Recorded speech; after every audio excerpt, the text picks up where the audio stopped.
பேச்சு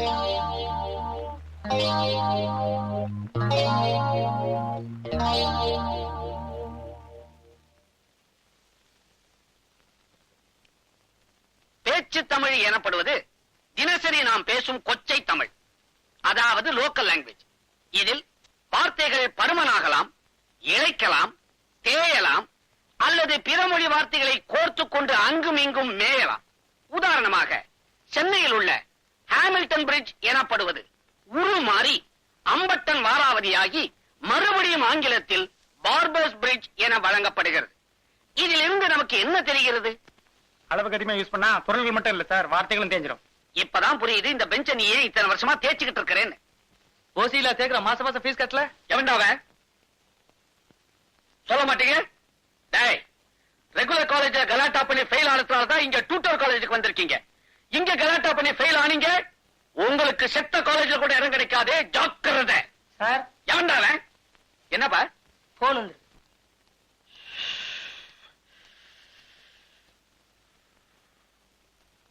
ஹலோ, என்ன சார், உங்க குரலை கேட்டு ரொம்ப நாள் ஆச்சே. என்னது, ஏன் குரல் மாறி போச்சா? பின்ன இருக்காதா? தினம் பசங்களோட கரடியா கத்தி கத்தி 1 லிட்டர் எருமை பால் சாப்பிட வேண்டியிருக்கு. என்னது, என்னோட 2வது சம்சாரத்துக்கு 3வது பிரசவம் ஆகி போச்சா? ஏன்பா, உனக்கு என்ன நம்பர் வேணும்? கோஷாஸ்பத்திரியா? இது டூட்டோல் காலேஜ். போன வை, அடம்பிடிக்காத வைடா. ஹலோ வாயா சங்கீத பூஷணம், எங்க ரொம்ப நாளா உன்னை இந்த பக்கம் காணோம். சௌக்கியமா இருக்கிறியா? நல்ல சௌக்கியம் சார். நம்ம ஃப்ரெண்டு பேரு லட்சுமிபதி. அதனால என்ன, எனக்கு ஒன்னும் ஆட்சேபம் இல்ல. சொல்லுங்க, நான் என்ன செய்யணும்? சுருக்கமாவே சொல்லிடுறேன் சார். சார் அவங்க அக்கா பொண்ணு லவ் பண்ணாரு. அவங்க திடீர்னு படிக்கலங்கிறத சுட்டி காட்டி வீட்டை விட்டு வெளியே அனுப்பிச்சிட்டாங்க. அட பாவமே, படிக்கலைங்கிறதுக்காக ஒரு பொண்ணை வீட்டை விட்டு தரத்தலாமா? அதுக்கு ஏதாவது ஒண்ணு ஆயிப்போச்சுன்னா? நீங்க ஒண்ணு பொண்ணு அனுப்பல சார், இவரை அனுப்பிச்சிட்டாங்க. ஓ, ஐ எம் சாரி. சொல்லு. இவருக்கு எப்படியாவது ஒரு BA டிகிரி வாங்கி கொடுத்துட்டீங்கன்னா போதும், இவருடைய காதல் நிச்சயம் நிறைவேறிடும். கரெக்டான இடத்துக்கு தான் நீ இவரை கூட்டிக்கிட்டு வந்திருக்கிற. இந்த காலேஜில் படிச்சு பாஸ் பண்ணவங்களுக்கு வேலை கிடைக்குதோ இல்லையோ, நிச்சயமா கல்யாணம் நடக்கும். ஏன்னா இதுக்கு முன்னால இந்த இடம் கல்யாண மண்டபமா இருந்துச்சு. அதை இடிச்சு தான் நான் டியூட்டோர் காலேஜ் கட்டி இருக்கிறேன். தம்பி என்ன படிச்சிருக்கீங்க? 8ஆம் கிளாஸ் வரைக்கும் படிச்சிருக்கேன். நீங்க தான் 1வது படித்தவர்கள் BA எழுதலாம்னு போர்டு போட்டிருக்கீங்களே, 8வதுன்னா ரொம்ப சுலபம் இல்லையா?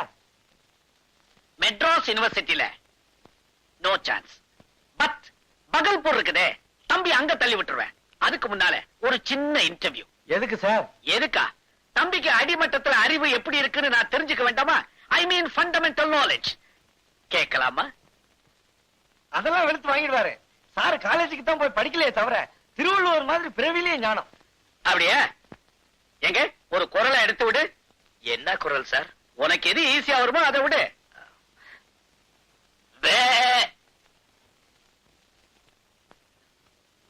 திருவள்ளுவருக்கு மிமிக்ரி தெரியுங்கிற விஷயத்தை ஓ மூலமா தான் தெரிஞ்சுக்கிட்டேன். Next question. காந்திஜி சுட்டுக் கொல்லப்பட்டது கிமுலியா கிபிலியா? துப்பாக்கியில். Last and final question. உலகத்திலே பெரிய முட்டை எது? யானை முட்டை. உலகத்திலே சின்ன முட்டை கொசு முட்டை. இவனுக்கு BA, உன்னோட சிபார்சு. Get out!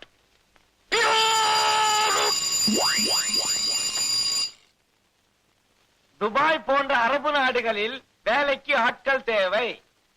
தகுதிகள்: திடகாத்திரமான உடற்கட்டு, உயரம் 5.5 அடிக்கு மேல், படிப்பு தேவையில்லை. ஓகே. சம்பளம் நீங்கள் எதிர்பார்ப்பதை விட அதிகம். விவரங்களுக்கு அறை எண் 19, ஹோட்டல் அவுரங்கசீப்.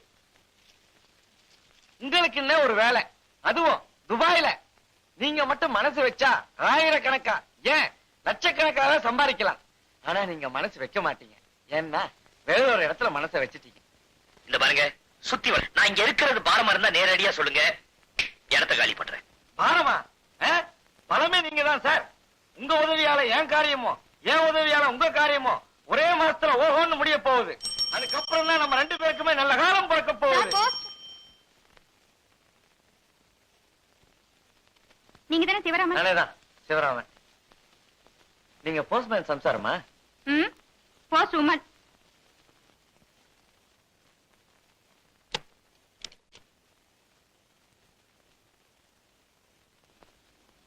என்ன சார், எனக்கு முன்னாடி துபாய்க்கு அப்ளிகேஷன் போட்டுட்டீங்களா? ஆனா நீங்க ஒண்ணு வழக்கமா எழுதுற மாதிரி டிவிக்கு சான்ஸ் கேட்டு எழுதியிருந்தேன். என்ன பதில் போட்டிருக்கா? வழக்கமா வர்ற மாதிரி இல்லன்னு பதில் வந்திருக்கோம்.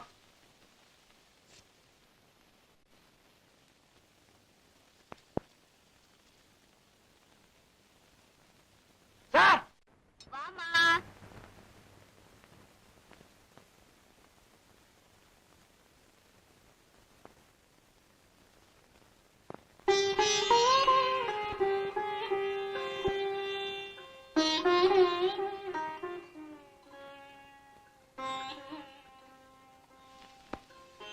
சாப்பிடுவாமா. எனக்கு பசி இல்ல. வெறும் வயித்தோட படுக்க கூடாதுமா. ஒரு வா வந்து சாப்பிட்டு படுத்துக்கோ. நான் சொல்றேன்ல, விடுமா. என் கண்ணு இல்ல. என்னது, உடம்பெல்லாம் நெருப்பா கொதிக்குதே. அதெல்லாம் ஒண்ணு இல்ல. சொன்ன கேளுமா. உமா கூட்டிட்டு சாயந்தரம் டாக்டர் பார்க்க போமா.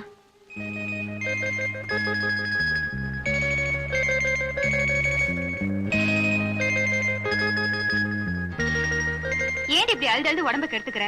நேரா உங்க அம்மாட்ட போய், இத பாருமா, நானும் மாமாவும் ஒருத்தர் விரும்புறோம். இந்த ஜாதகத்தை எல்லாம் மூட்டை கட்டி வச்சுட்டு எங்க 2 பேருக்கும் கல்யாணத்தை பண்ணி வை, இல்ல நடக்கிறதே வேறேன்னு சொல்லி அப்படி இப்படின்னு பயமுறுத்த வேண்டியதானடி. கேப்பேன். உனக்கு என்னடி போச்சு? சாக போறது என் தம்பி தானே சொன்னாங்கன்னா என்னடி இது வம்பா போச்சு? நாட்டுல ஆம்பளைங்க கிடைக்கிறது எவ்வளவு டிமாண்டுன்னு உங்களுக்கு எங்க தெரிய போகுது? அதுலயும் வரதட்சணை இல்லாம ஒரு மாப்பிள்ள வரனா ஒரே அமுக்க வேண்டியதானே? அதை விட்டுட்டு நம்ம கதை பேசிட்டு இருக்கீங்களே.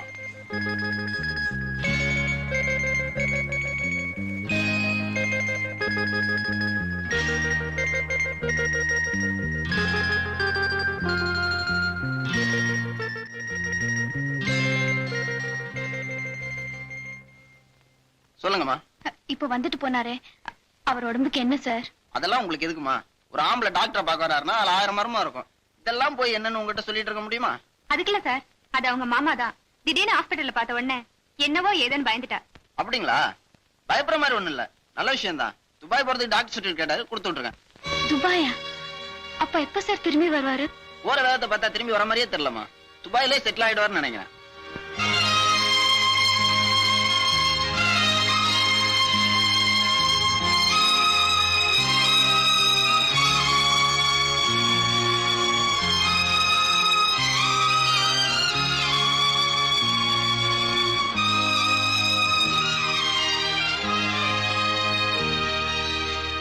எல்லாரும் வந்து இந்த அதிசயத்தை பாருங்க. நான் எதிர்க்க வந்த ஆகாதுன்னு சொன்னவங்க வாயெல்லாம் அடைக்கிற மாதிரி எங்க ஆத்துக்கா திரும்பி வந்துட்டார். பார்த்தேலா? தனலட்சுமி, யார் வந்திருக்கான்னு பாத்தியா? என் ஜாதகம் சரியில்லாம தான் எங்க ஆத்துக்கார் என்னை விட்டு போயிட்டாருன்னு நான் அதெல்லாம் பொய்யாக்கிட்டு என் கண் எதுக்கே வந்து உட்கார்ந்துருக்காரு. பாத்தியாடி? என் பிரார்த்தனை வீண் போகல. ஏன்னா இத்தனை நாளா பட்டாளத்துல தான் இருந்தேன்னு எனக்கு லெட்டர் போட்டுருப்படாதோ? என் மனசு எவ்வளவு குளிர்ந்திருக்கும். ஐயோ, இங்கேயும் உட்காந்து பேசிட்டு இருக்கேனே. செத்த இருங்கோ, ஆரத்தை கரைச்சி எடுத்துட்டு வந்துடுறேன்.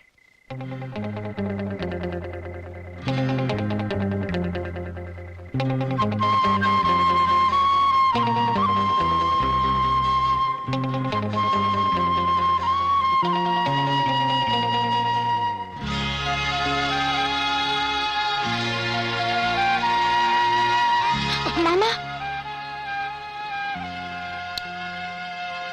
மாமா, தயவு செஞ்சு நான் சொல்றது கேளுங்க. நீங்க என்ன கல்யாணம் பண்ணிக்கிட்டா சீக்கிரமா செத்து போயிடுவீங்கன்னு ஜோசியர் சொன்னாரு. ஏன்னா எனக்கு செவ்வா தோஷமா. அதனாலதான் அம்மா நானும் இதை உங்ககிட்ட இருந்து மறைச்சிட்டோம்.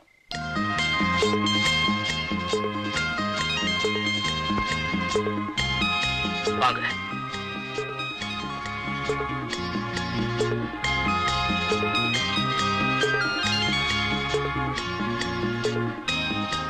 உட்காருங்க.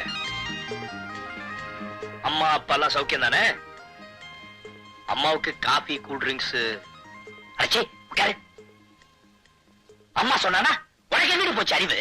இது ஒரு பெருசா படிச்சு கழிச்சுட்ட. பாரு, உன் தோஷம் எனக்கு கொள்றதா இருந்தா இந்நேரம் எனக்கு ஏதாவது ஆயிருக்கணும். அதெல்லாம் புருஷன் பொண்டாட்டி ஆனா தான் பலிக்குமா? இப்ப மட்டும் என்ன வாழுது? அது ஒண்ணு மட்டும் பண்ணல. அதான் தாலி மட்டும் கட்டினா அந்த தோஷம் விஷயம் பேசிருக்க மாட்டாங்க பாரு. ஆமா, அது என்ன இத்தனை நாள் இல்லாம இன்னைக்கு மட்டும் என்ன பாக்கணும்னு ஞானோதயம் வந்துருச்சு? நீங்க துபாய்க்கு போறீங்கன்னு கேள்விப்பட்டேன், அதான் சொல்லிட்டு போலான்னு வந்தேன். என்னன்னு? துபாயில பொண்ணுங்க மேல கை வச்சா கைய வச்சா கைய வெட்டி கையில குடுத்துடுவாங்களாம்.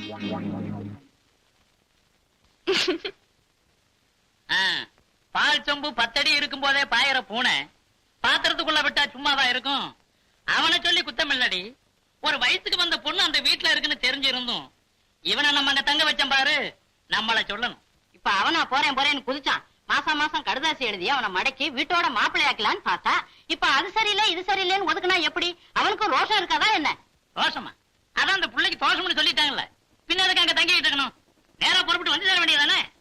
அவன் கூட்டாளிங்களை விட்டு பிரியறதுக்கே மனசு ரொம்ப கஷ்டப்படுவான். கடுதாசியில எழுதிருக்கிறத பார்த்தா அந்த பிள்ளை இவன் மனசுல ஆழமா பதிஞ்சிருக்கும்னு நினைக்கிறேன். ஆழமா பதிஞ்சிருக்குமா? நம்ம பையன் மனசு பத்தி நமக்கு தெரியாது. பிள்ளைங்க மனசா பதிஞ்சு பதிஞ்சு நம்ம பையன் நெஞ்சு பள்ளமாவுல போயிருக்கு. இப்படி அவனை குத்தம் சொல்லி பொழுத ஓட்டிக்கிட்டு இருக்காதீங்க. ஒரு எட்டு மெட்ராஸுக்கு நேர்ல போய் என்ன ஏதுன்னு கண்டுக்கிட்டு வாங்க. இந்த விஷயத்துக்குலாம் நான் நேர்ல போய் பேசணும்னா பெரிய மனுஷன் நானா அவனான்னு தெரியாம போயிடும். இப்ப என்ன கடிதாசம் வந்திருக்கு, தந்தி வரட்டும் பாப்போம். தனலட்சுமி, வாங்க தம்பி, உட்காருங்க. அப்புறம் இருங்க வர்றேன். இருங்க, எங்க போறீங்க? காபி கிப்பிலாம் வேணாம். சும்மா பக்கத்துல ஒரு வேலையா வந்தேன். அப்படியே தனலட்சுமி இருந்தா ஒரு முக்கியமான விஷயம் சொல்லணும். என்ன விஷயம்? டிவியில இந்த வாரம் இளங்கண்டல் பகுதியில ஒரு நல்ல ப்ரோக்ராம். தனலட்சுமி அவசியம் பார்க்க சொல்லுங்க. கண்டிப்பா சொல்றீங்க. என்னங்க மொட்டையா நல்ல ப்ரோக்ராம் தானே சொன்னேன். யாரு பாடுறாங்கன்னு நீங்க கேட்கலையே. யார் பாடுறாங்க? வேற யாரு? நான் தான். ஓஹோ, அப்படியா? ஆமா, நான் அப்பவே கேட்கணும்னு நினைச்சேன். தனலட்சுமி ஏன் பாட்டு கிளாஸுக்கு அனுப்புறது இல்ல? அதெல்லாம் ஒண்ணும் இல்ல. உங்ககிட்ட சொல்றதுக்கு என்ன? தனலட்சுமி சின்ன வயசுல இருந்தே என் தம்பிக்கு தான் கட்டி கொடுக்கணும்னு நானும் என் வீட்டுக்காரும் முடிவு பண்ணிருந்தோம். ஆனா நான் ஒண்ணு நினைக்க தெய்வம் ஒண்ணு நினைச்சிடுச்சு. ஏங்க, தனலட்சுமிக்கு உங்க தம்பிய பிடிக்கலையா? அப்படியெல்லாம் ஒண்ணும் இல்ல. தனத்துக்கு செவ்வாய் தோஷமா, அதனால செவ்வாய் தோஷம் உள்ள பையனை தான் கட்டி வைக்கணும்னு சொல்றாங்க. ஓஹோ, தனலட்சுமி பாட்டு கிளாஸுக்கு வராததுக்கு இதுதான் காரணமா? Very good. தனலட்சுமி கட்டிக்க மறுபடியும் நமக்கு ஒரு சான்ஸ். ஐயோ, அப்ப நீங்க கடைசியா என்ன முடிவு எடுத்திருக்கீங்க? என்னங்க பண்றது, அவ ஜாதகத்துக்கு ஏத்த மாதிரி ஒரு பையனை பார்த்து கட்டி வைக்க வேண்டியதுதான். கரெக்ட், அதுதான் அருமையான யோசனை. நீங்க கூட உங்களுக்கு தெரிஞ்ச பையன் யாராவது இருந்தா சொல்லுங்க. இவங்க கண்ணுக்கு என்ன எல்லாம் தெரியலையா? கவலையை விடுங்க. இன்னில இருந்து இந்த பிரச்சனையை சொந்த பிரச்சனையா எடுத்துக்கிறேன். தனலட்சுமி வந்தா மொத்தம் டிவி ப்ரோகிராம் பத்தி சொல்லிடுங்க.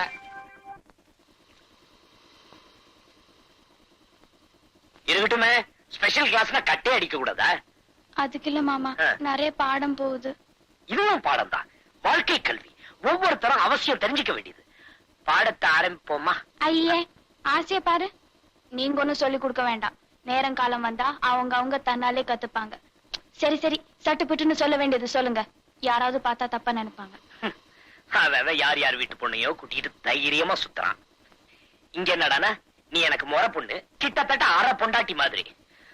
ஆள் குட்டையா இருந்தாலும் பாக்குறதுக்கு லட்சணமா இருக்கான்னு பார்த்தா ரொம்பதான் பியூ பண்ணிக்கிறீங்க. ஐஸ் ஐஸ் வாங்க சார். ஐஸ் எவ்வளவுப்பா? 1.50. 2 கொடு.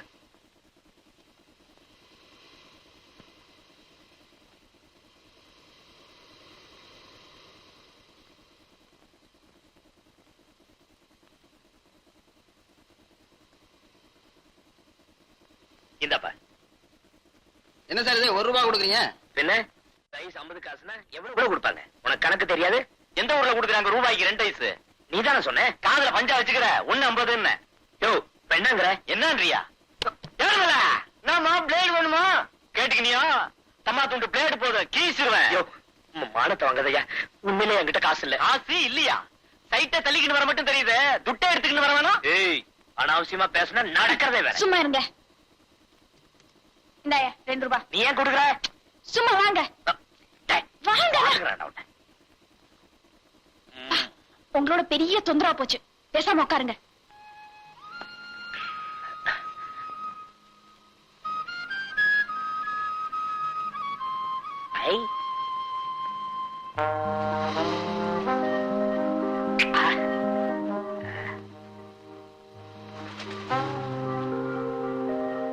அங்க என்ன பார்வை? கண்ணு இருந்தா 4 பக்கம் பார்க்க தான் தோணும். அப்படியா? பாருங்க பாருங்க, கண்குள்ளர பாருங்க. ரொம்ப தேங்க்ஸ். எனக்கு வேணும். ஸ்பெஷல் கிளாஸ் கட் அடிச்சிட்டு வந்தேன் பாரு. எனக்கு இதுவும் வேணும், இன்னும் வேணும். ஏய், என்ன முணுமுணுக்குற? இல்ல சார், நான் ஒண்ணும் முணுமுணுக்கல. நான் இருக்கிறது உங்களுக்கு இடைஞ்சலா இருந்தா சொல்லுங்க, நானே எந்திரிச்சு போயிடுறேன். ஏய் தனம், ரொம்ப தான் முறுக்கிக்கிறிய. கை முறுக்கை முறுக்கு வாங்கண்ணே. எவ்வளவுப்பா? 150 காசுண்ணே. இன்னொரு தடவை சொல்லு. 150. எந்திரிச்சு போலாம். அக்கா வாங்க சொல்லுங்க.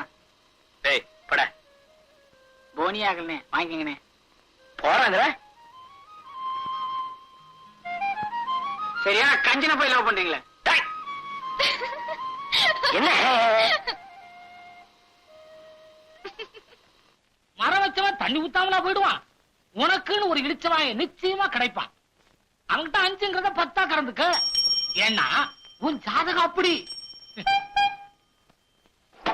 சனி வக்கரித்து புதன் ஆட்சி பெற்றால் அமெரிக்காவுடைய ஜனாதிபதி ரீகன் தான், அதுல சந்தேகமே கிடையாது. அதே மாதிரி குரு வக்கரிச்சு சனி உச்சம் பெற்றால் திருப்பதியில நின்றுதான் என்டிஆர் ஜெயிக்கணும். வணக்கம் சார். வணக்கம். என்னங்க எல்லாம் தெரிஞ்ச மேட்டரா சொல்லிக்கிட்டு இருக்கீங்க? தெரிஞ்ச மேட்டருங்கிறதுக்கா அதை நான் சொல்லலைங்க. அவங்க ஜாதகம் சொல்லுது, அதை நான் கட்ட போட்டு சொல்றேன். உங்க ரேட் எப்படி? 100. 100? எல்லாரும் வாங்குறாங்க, நான் அப்படி வாங்குறது இல்லைங்க. 50. 50? ஏன் வாங்க கூடாது? உங்க தகுதிக்கு நீங்க ஏன் 50 வாங்க கூடாது அப்படின்னு கேக்குறாங்க. நான் வாங்குறது இல்லைங்க. 25. 25? யூனியன் ரேட்டுங்க, அது நமக்கு பிடிக்காது. 10. 10? அந்த நம்பரே நமக்கு பிடிக்காதுங்க. நமக்கு பிடிச்ச நம்பர் 5. 5ங்களா? 5. 5ங்கிறத 10ஆவே தரேன். முதல்ல நம்ம கைய பார்த்து நான் கேட்கிற 4 கேள்விக்கு நறுக்குன்னு பதில் சொல்லணும். நானே கிணத்துல மீன் பிடிக்கிறவன், இவன் கிண்ணத்திலேயே மீன் பிடிச்சுவான் போல் இருக்க. நமக்கு கல்யாணமாய் எத்தனை வருஷம் இருக்கும்? நல்ல காங்கைய காலமா இருக்கான். எப்படியும் 6 வருஷம் இருக்கும். 6 வருஷம் ஆகுதுங்களே. 6 வருஷமா? நேத்தோட கல்யாணமாய் 6 வருஷம் முடிஞ்சதுங்க. நமக்கு எத்தனை பசங்க? இவன் சும்மாவா இருந்திருப்பான். வருஷத்துக்கு ஒண்ணுனா கூட 6 பசங்க இருக்கணுமே. Correct sir. இந்த 6ல ஆண் எத்தனை பெண் எத்தனைன்னு கேட்டா இது 3 அது 3ன்னு சரியா சொல்லிடுவீங்க. இப்போ ஒரு புது கேள்வி, நமக்கு என்ன தொழில்? என்ன பேங்க்லயா கிடைக்க போறான்? பார்த்தா லோக்கல் ஆள் மாதிரி இருக்கான். இரும்பு சம்பந்தப்பட்ட வேலையில தான் நீங்க இருக்கணும்னு வேக சொல்லுது. உண்மையிலேயே நீங்க கிரேட் சார், அசத்திட்டீங்க. உங்களை மாதிரி ஒரு ஜோசியத்தை நான் தேடிக்கிட்டு இருந்தேன். இப்ப என்ன பண்றீங்க? என் பேருக்கு செவ்வாய் தோஷம் இருக்கிற மாதிரி ஒரு டூப்ளிகேட் ஜாதகம் எழுதி தரீங்க. என்ன மத்த மாதிரி பொய் பித்தலாட்டம் பண்ண ஜோசியம் நினைச்சியா? நடந்தது நடக்க போறது எல்லாத்தையும் சுத்தமா சொல்ற ஒரே ஆள் இந்த ஏரியாவிலே நான் தான். நமக்கு இந்த பொய் பித்தாட்டம் பிடிக்காது. ஏயோ இப்பதான் எனக்கு 6 குழந்தை இருக்குதுன்னு அண்ட புழுகுன என்கிட்ட ரீல் விடுறியா? ஒரு விஷயம் தெரியுமா உனக்கு? எனக்கு இன்னும் கல்யாணமே ஆகல. இப்ப என் பேருக்கு செவ்வாய் தோஷம் இருக்கிற மாதிரி ஜாதகம் எழுதி கொடுக்கல, உன் ஜாதகத்தை ஊர் பூரா சொல்லிடுவேன். எப்படி நமக்கு யோசனை? தம்பி, ஏன் ஜாதகம் இன்னைக்கு சரியில்லை தம்பி. உங்களுக்கு செவ்வாய் தோஷம் என்ன? புதன், வியாழன், வெள்ளி எல்லா தோஷமும் இருக்குன்னு எழுதி தரேன். ஆளை விடு தம்பி.